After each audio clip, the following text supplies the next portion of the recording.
we are doing Tusker House today, and Peter with Princess of the Mouse Disney Travel is with us, and he is going to start us off with, where is Tusker House located? Sure. So, Tusker House is a restaurant in Animal Kingdom, and specifically, it is over in the Africa area of Animal Kingdom. And so, if you have a reservation for Tusker House, you're going to want to come in, go across the bridge towards the Tree of Life, kind of head down that left pathway, and then as you head down that left pathway, take your immediate right, come up over a second bridge, and that'll bring you into the Africa area. And Tusker House is going to be on your left, very similar to Steve Rogers running past on Yes, your left. on your Yeah. left. Yeah. So that is where Tusker House is. And again, so this is a restaurant in Animal Kingdom. And besides Yak and Yeti, this and Yak and Yeti are the two hardest reservations to get at Animal Kingdom for different reasons. But we'll talk a little bit more about why this one is so hard to get. So what else do we need to talk about with Tusker House, Matt, on this first edition of DPR3, which is like DPR3, because it could be a restaurant, a resort, or a ride. Yeah, so I put up a map over on your screen to show where Tusker House is. It is in Africa, and you can see the bridge. Now, one thing that you want to notice about where this is located, it's kind of in behind Dawa Bar. So when you get into the Dawa Bar area, that the registration for Tusker House is actually in under that awning. So actually, don't go into the restaurant. The registration is actually outside of the restaurant. So definitely want to go there. So Tusker House, food-wise, offers a few different options depending on the meal. So let's start with breakfast, because that's kind of where my family's bread and butter is with Tusker House. And they offer a character breakfast there, which is fantastic. The character breakfast, you're going to get to meet Mickey and Donald and Goofy and Minnie. Daisy. Yeah, Daisy. And they are in their jungle safari attire. So they've got their safari hats on. They've usually got some leopard or cheetah pattern accessories on, that kind of thing. And they will accessorize a little bit more during the holidays as well. So you can check out their subtle differences in the costumes when you get into the Christmas season. The breakfast is a buffet style breakfast. Has a lot of your traditional fare. So you're going to have your eggs, you're going to have your toast, you're going to have stuff like that. But the toast is special because it's like a special bread where they've got designs in it. And you'll have like your pastries and that kind of stuff. And that's all well and good. But what makes this really fun is you have a whole other side of this buffet that is very traditional African fare. To where you've got some chicken dishes, and you've got some spicy potatoes, and you've got a lot of different options on this menu that if you are kind of done with the bacon and eggs breakfast, you have some options to let your taste buds go wild on.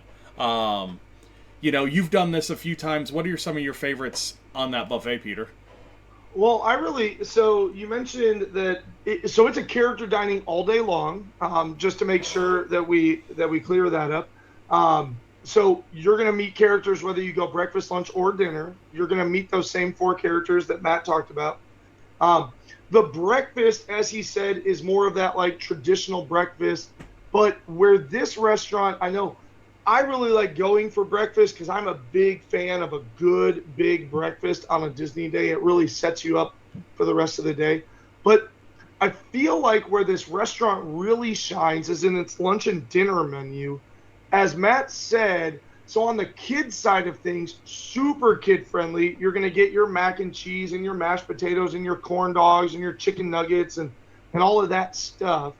But then on the other side of the buffet, you're going to get tandoori chicken, za'atar beef, different hummuses with different flavorings, chutneys, and all of this stuff that really, really hits to the African cuisine of it all. And so, as Matt said, there's kind of some of that inspiration kind of filters its way into the breakfast area. But if you want a really like full African inspired menu, you want to visit this place during lunch and dinner.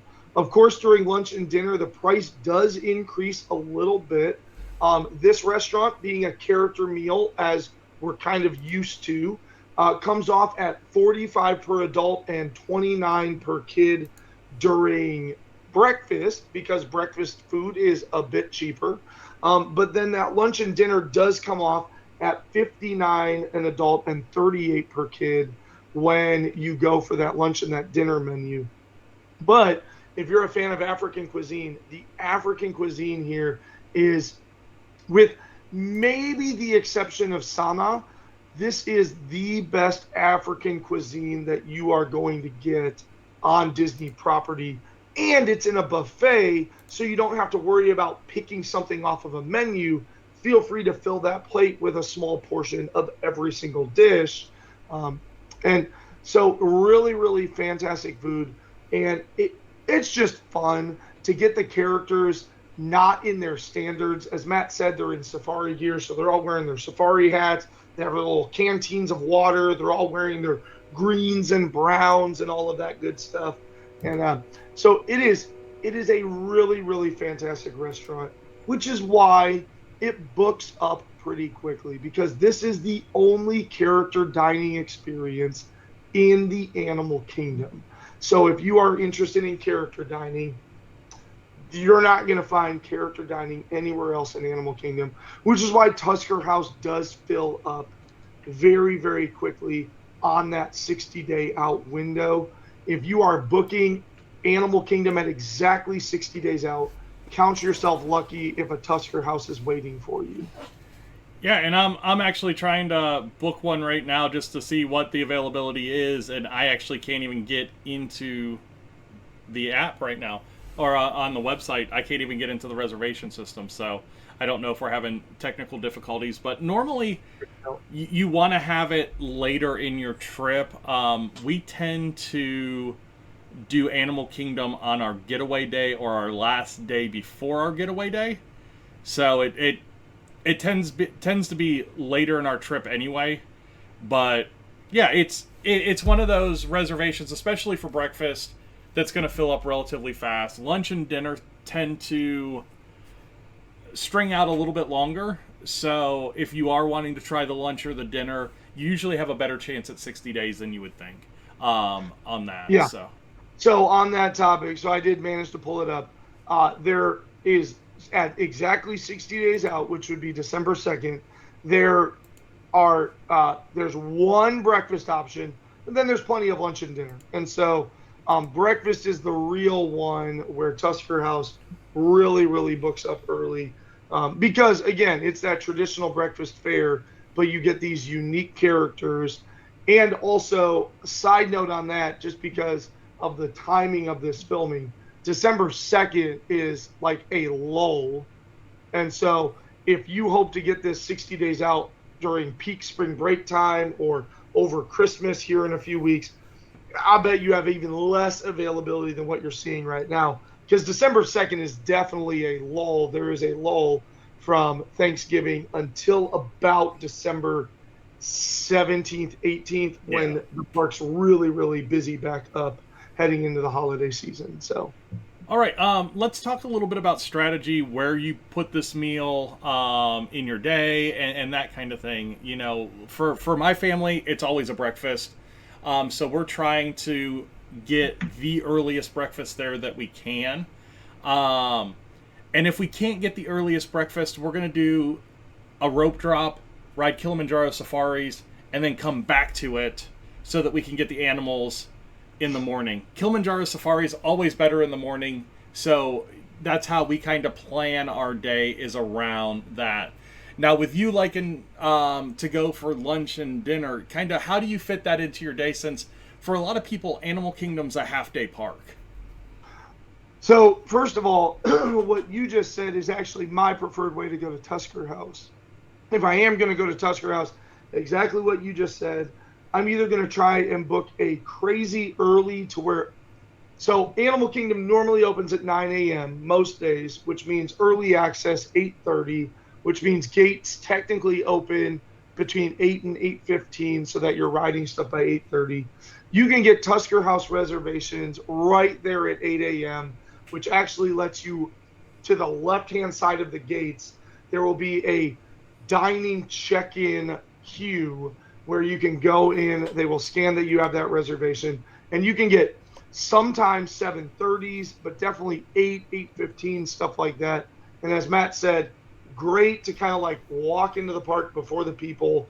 It's always really cool when you're the only one walking down any park entrance. Yes. As the park is like gearing up for the day.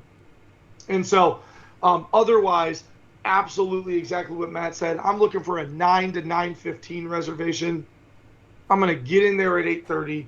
I'm going to ride Kilimanjaro Safari when the animals are up, getting fed, cool temperatures, no peak sun, and then versus later in the day when they're just going to be lounging around underneath their trees and rocks.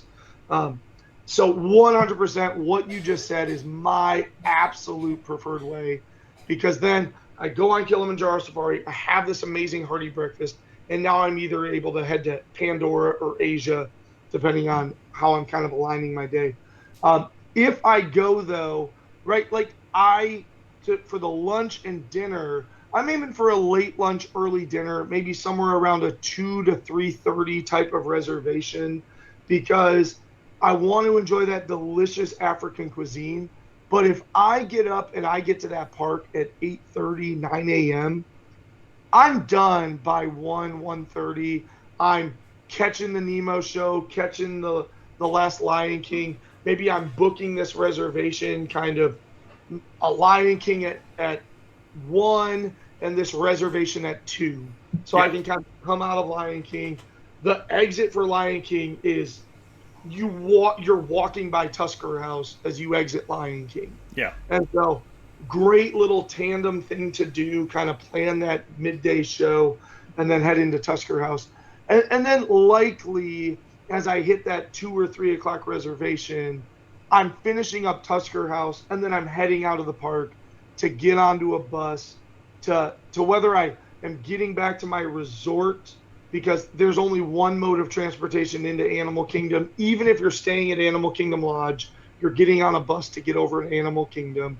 So I'm getting on a bus to maybe head back to my resort for some pool time, maybe some freshening up before a night at Disney Springs, or I'm jumping on a park-to-park transfer bus because I have plans to go and check out the fireworks at Magic Kingdom, or the Fantasmic over at Hollywood Studios, or the fireworks over at Epcot. Because the one sad truth about Animal Kingdom is they really don't have a keep me there to dark draw. The Tree of Life lights up. There's 3D animation. There's bioluminescence over in Pandora. But once you see that, there's no reason to go back and see it again. There's nothing really drawing you, which Matt and I have speculated before. It would be great if they use drone technology to make something really amazing over there. They have the theater. They have the water area. Grab some of those stinking Epcot barges, which has now been dismantled, and have them in the back channel able to come in and make a nighttime show with drones and those fantastic video board barges. But they ripped them apart and threw them away. You should have made an Animal Kingdom show. Yeah. So when we're thinking about this restaurant in terms of other restaurants in Animal Kingdom, we're talking about like Nomad, we're talking about Yak and Yeti. You know, if we jump into some of the quick services, you've got Satuli, you've got Flame Tree, and then you've got Rainforest Cafe in the front of the park. Where does this restaurant rank in kind of the hierarchy of restaurants at Animal Kingdom that you would tell clients to go to? Depends if you're traveling by yourself or if you're traveling with a family. Family, this is probably number one, especially if you get that breakfast.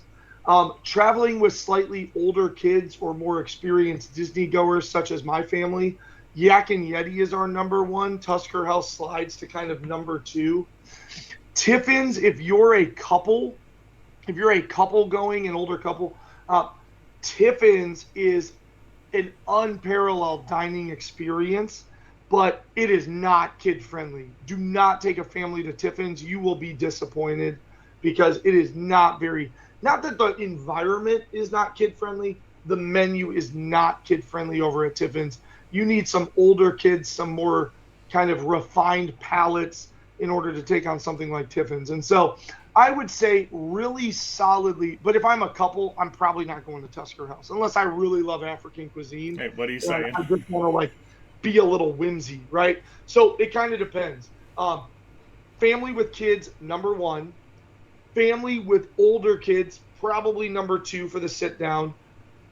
Couples vacationing, probably like I'm even going to go to things like Satuli Canteen, Flame Tree Barbecue before I make a reservation over at Tusker House. It's probably going to slide to dining experience 5, 6, or 7 for me if I've got a couple going, unless they're like, oh my gosh, we really just want to like relive our childhood and have character experiences. Then it slides itself back up, but it's probably dining experience number 5 or 6 or 7 if I've got a couple going. But family number one. Yeah, I think that's kind of how I would rank it as well. You know, we'll talk about Satuli, we'll talk about Flame Tree, both really good quick service restaurants. We'll get the Yak and Yeti, Tiffin's, those types of places as well. So thank you guys all. This was our first deep dive, Peter. I think it went well. Hey, thanks for checking us out today. Don't forget to hit those like and subscribe buttons to help out the channel. Also, if you're looking for some more Disney content, check this out. I think you're going to like it.